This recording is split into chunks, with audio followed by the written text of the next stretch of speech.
Hey everybody, it's Cindy here, and I've been meaning to talk to you about this for a while, but I've been avoiding it. Procrastination. This is why I'm not a paid comedian. Anyway, so a lot of people procrastinate. I do it sometimes. I know you do it too. Why do we do this? And can we catch ourselves doing it? And then how do we keep ourselves from doing it? There's some things I'm going to just suggest today. So procrastination is an active choice to delay or to avoid doing something. It's an active choice. Now, it might be unconscious or subconscious, but it is an active choice. It's not the same as being lazy. That's where you're idle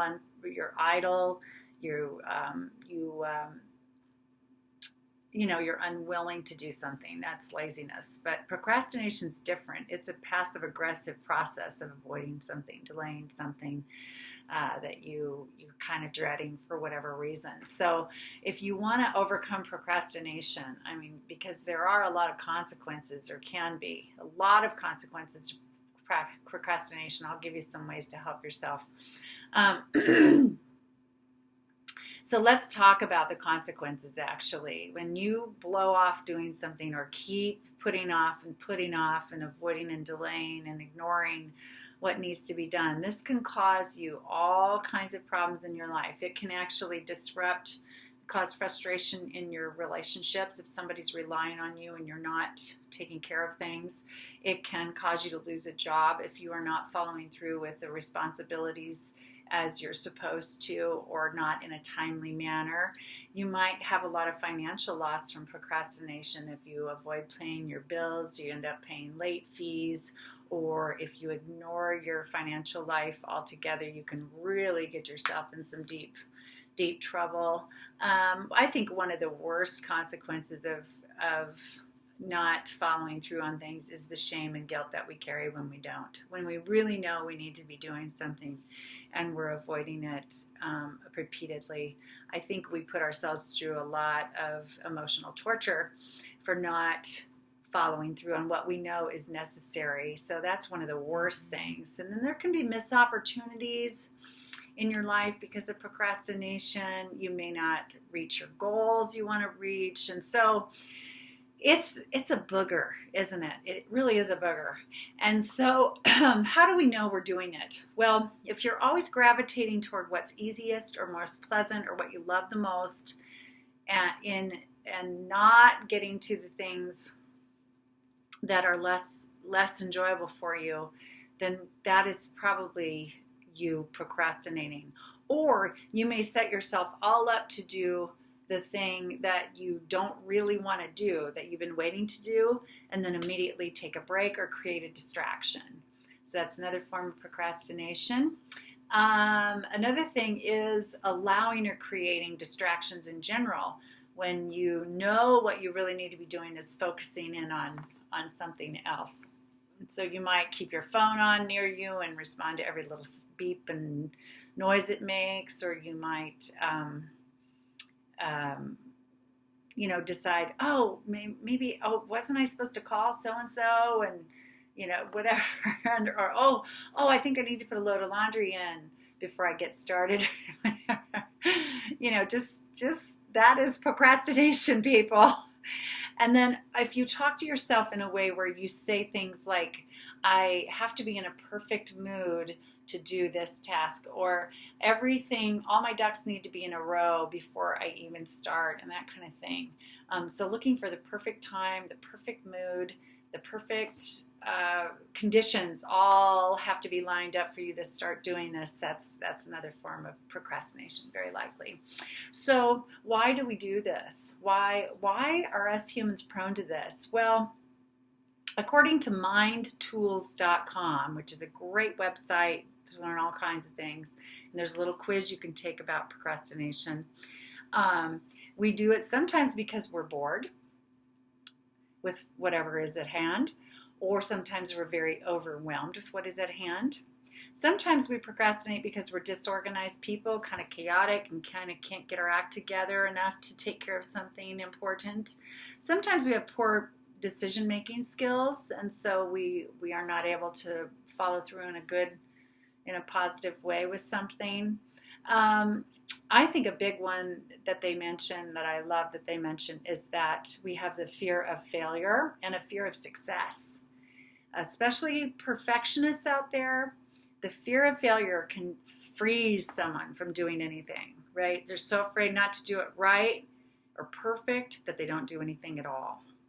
And then on the other hand, some people are scared of being wildly successful and what the avalanche of activity or opportunity might be that comes from that, and feeling like they may not be able to handle it. So they sabotage it by not completing things, not following through, which that could lead to that success.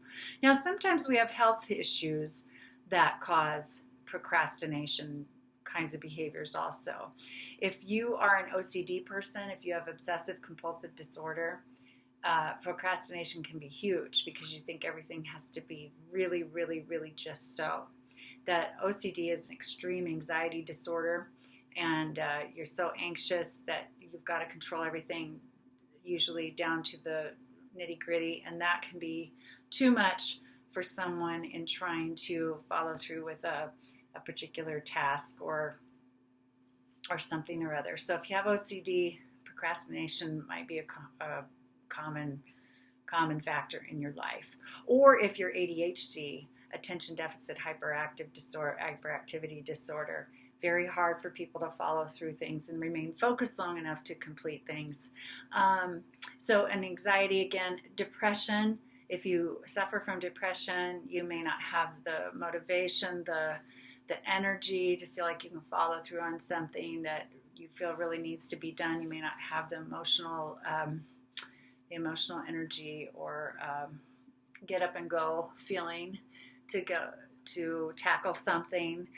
If you're under extreme stress, that's a common time people procrastinate. Or if you have an illness that's sort of holding you back in your life.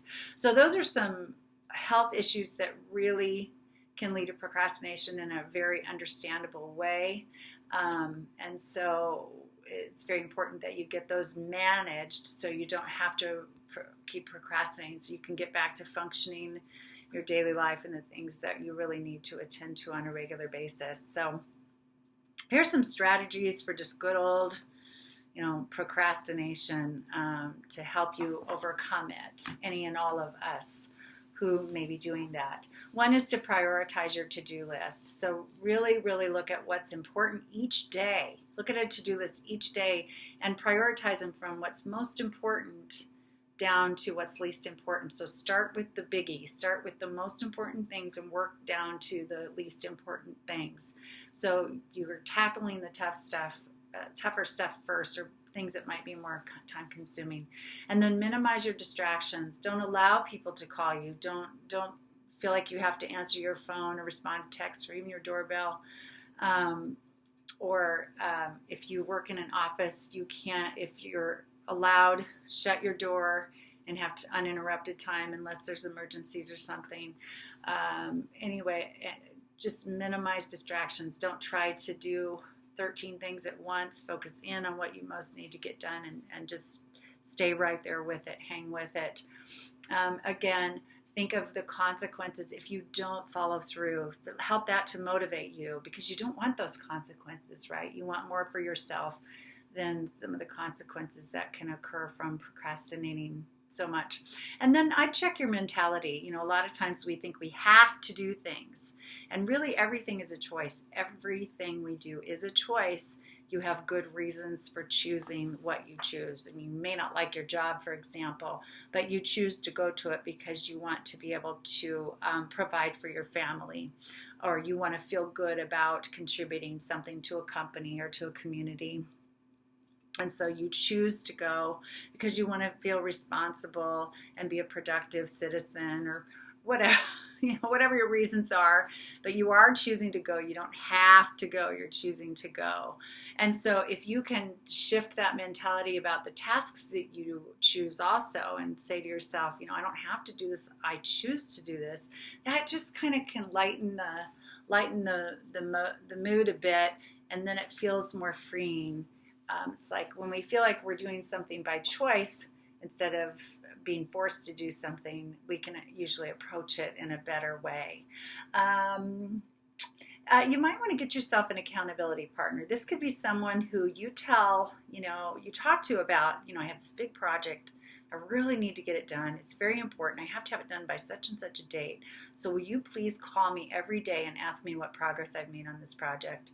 We'll just talk for 5 minutes, but I want you to check in with me. Or I want you to check in with me once a week for the next 6 weeks before this thing's due or before my time's up or whatever, and check in with me. And I'll check in with you about something that's important to you. So basically, it's inviting someone into your world that you trust, that's willing to talk to you about this and kind of check in on you. Some people hire coaches like me just for that, for the accountability of it, because I'm going to come and say, well, you told me you wanted to do this, and we've made a plan to do it. How's it going? Are you doing it? Are you not doing it? If you're not doing it, why aren't you doing it? And it's really, accountability can serve most of us very, very well.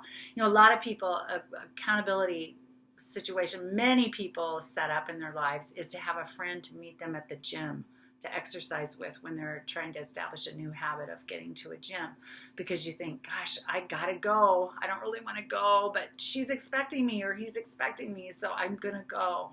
And they're thinking the same thing sometimes, like, ew, I don't really want to get out today. It's rainy and icky and cold, but so-and-so's waiting for me at Zumba class, so I'm going. So that's a form of accountability. It can really help us stay on track. So think about who you can invite into your experience that would be a great accountability partner. Then ask yourself, how perfect does all this have to be? That was what I'm doing. Sometimes I've had that problem. When I'm creating something, I might keep after it and redo it, edit some more, change it up again. I've gotten much looser with myself about this, as you might notice on these videos. But really, when we're striving for perfection, we're never going to get there, right? So to speak. I mean, what is that? How do you even know? And so ask yourself, what quality of work, or what quality, what level of quality do I need to do this to feel really good and feel fine?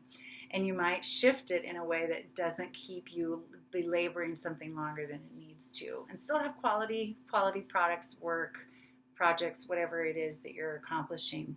Then find meaning in the task. Find meaning in what you're doing. This can help you not procrastinate as well. An example I gave at my workshop last night was that when my children were little and I spent all day with them, and all I did was wipe noses and change diapers and feed their little selves, and play and hug and dress one and undress the other and bathe one and put one to bed and get the other one to bed, and all these what seemed like meaningless tasks that anybody on earth could do. And I'd go to bed exhausted every night and think, what did I do today? What did I accomplish? And I think nothing. I got a little depressing, honestly, for me.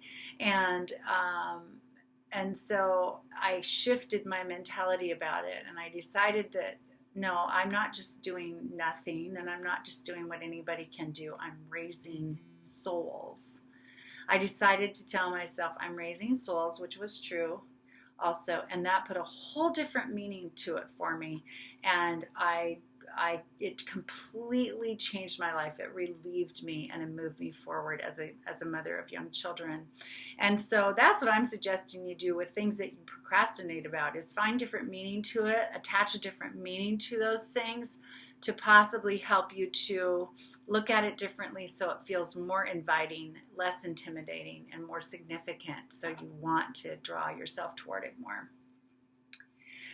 Then if it's a great big goal, a great big thing to accomplish, you might do what we call chunking it down. So you take a big goal and then you break it up into smaller pieces. And so then you work on each little piece, sub-goal or whatever, to the bigger goal. That's still a means to that end, but then it doesn't look so big and enormous and overwhelming and that kind of thing. So ask yourself, if you have a big goal, like maybe it's decluttering your garage or organizing your whole garage. You might break it down into smaller tasks, like maybe just go through all the tools, or go through all the sports equipment, or go through all the camping equipment, or the cleaning supplies, or so break it up into categories or smaller tasks and approach them one at a time instead of looking at it as a great big looming overwhelming project. And then if you can change your vision of it all from short-term gain to long-term benefits. Okay, what do I mean by this? For example, a lot of people take classes in college that have nothing to do with what they want in their career, but yet the classes are required for them to graduate with a degree that they want to earn. And so they'll say, why do I have to do this? Such a drag. I'm never going to use this. Blah, blah, blah. I'll say, well, the short-term gain is that you take this class so you can meet that general education requirement, so you can move on to courses that have to do with the career you want, so then one day you can graduate. So even though you don't like this class and you don't understand why you have to take it and you think it's useless, it's not useless because it's a means to a greater end. So broaden your vision to what you're going to reach or accomplish by taking care of this step that you don't want to do, that you're avoiding now. So anyway, I'm hoping those strategies will help you overcome your tendency to procrastinate, and I hope you understand yourselves a little better, or others that might in your life that might be procrastinating. Hopefully this little segment of training and coaching will help, and I hope you have a wonderful day, and I'll talk to you again soon. Bye-bye.